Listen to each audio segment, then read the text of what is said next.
22 April 2025 রোজ মঙ্গলবার বিকেল 3 ঘটিকায় ডিএনসিসির অঞ্চল 6, 51, 52, 53 ও 54 নং ওয়ার্ড বাসিন্দাদের নিয়ে ঢাকা উত্তর সিটি কর্পোরেশনের পক্ষ থেকে অনুষ্ঠিত হয় ডিএনসিসি প্রশাসকের গণশুনানি।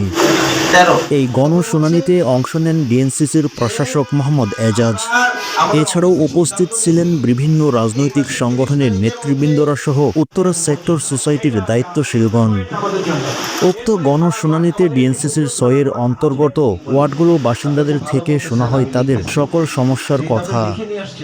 হকার, চাঁদাবাজি, রাস্তা মেরামত, কেশর গ্যাং ও বিদ্যুৎ সহ নানা সমস্যার কথা তুলে ধরে উক্ত অঞ্চলে বসবাসরত বাসিন্দারা রিকশা ও ব্যাটারি চালিত অটোরিকশার কারণে রাস্তায় প্রাইভেট কার নিয়ে বের হতে পারেন না বলেও অভিযোগ করা হয়। অনেকে উত্তর সেক্টরের রাস্তাগুলোতে অবৈধ দোকানপাট উচ্ছেদের দাবি জানিয়ে বলেন, ফুটপাতে যেসব অবৈধ দোকানপাট বসে এদেরকে সাময়িক সময়ের জন্য উচ্ছেদ করা হলেও পরবর্তীতে তারা আবার দোকান নিয়ে বসে। দ্রুত সম্ভব এ বিষয়ে স্থায়ী সমাধান করা হোক। প্রতিটি ওয়ার্ডের সকল প্রকার অভিযোগ লিখিত আকারে জমা নেন প্রশাসক। সবার কথা খুবই গুরুত্ব সহকারে শুনেন ডিএনসিসির প্রশাসক মোহাম্মদ এজাজ। পরিশেষে তিনি বলেন, আমাদের অফিসে সিদ্ধান্ত নিয়েছি এই মাসের 30 তারিখের মধ্যে মেইন রাস্তায় যে পরিমাণ কাটাছেঁড়া আছে এটা আমরা মেরামত করে দিব এবং আগামী মাসে 30 তারিখের মধ্যে ভিতরেও যে জায়গাগুলো অমীমাংসিত আছে মেরামতের জায়গা, আর একটা জায়গা বড় কাজ হচ্ছে সেটা আলাদা বিষয়। মেরামতের জায়গাগুলো আগামী মাসের 30 তারিখের মধ্যে সব আমরা ক্লিয়ার করে দেবো পুরো ঢাকা। তো সুতরাং আপনাদের ওয়ার্ডের যে সমস্যাগুলো আছে মেরামতের সমস্যাগুলো আমরা সমাধান করে দেব। তারপরও আজ এখানে আসছি সরজমিনে আদৌ হচ্ছে কিনা এটা খবর নেওয়ার জন্য। আমি কিন্তু রাতে রাতে ঘুরি। 2 নম্বর হচ্ছে রাস্তায় নির্মাণ কাজ, বাকি যেটা বললেন থানা, আমরা দেখি পুলিশের তালাপ করে কোনো ফ্রেশ জায়গা পাই কিনা।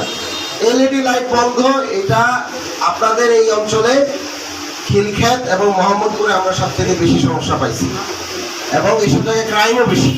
যেসব জায়গায় আমরা দেখেছি যে যেখানে লাইট কম সেখানে ক্রাইমের পরিমাণ বেশি। তো সুতরাং আমি আপনাকে অনুরোধ করব আমাকে রিপোর্ট দিবেন এলইডি লাইট কোথায় কোথায় বন্ধ, এটা রিপেয়ার হয়েছে কিনা এবং এই লাইটের জন্য দায়ী কে, কাকে ফোন দিলে পাবেন সেই নাম্বারটা আজকে যাওয়ার সময় লিখে নিয়ে যাবেন।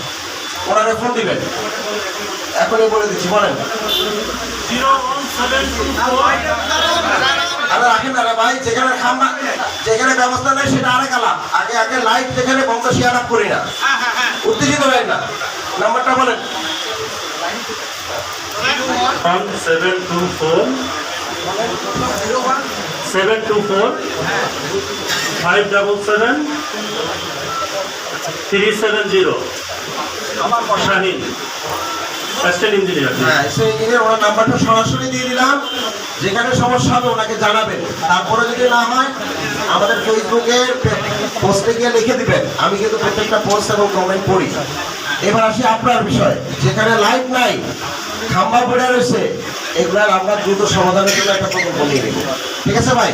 আবার আমি এসে খবর দেবো যে কতটুকু অগ্রগতি হয়েছে।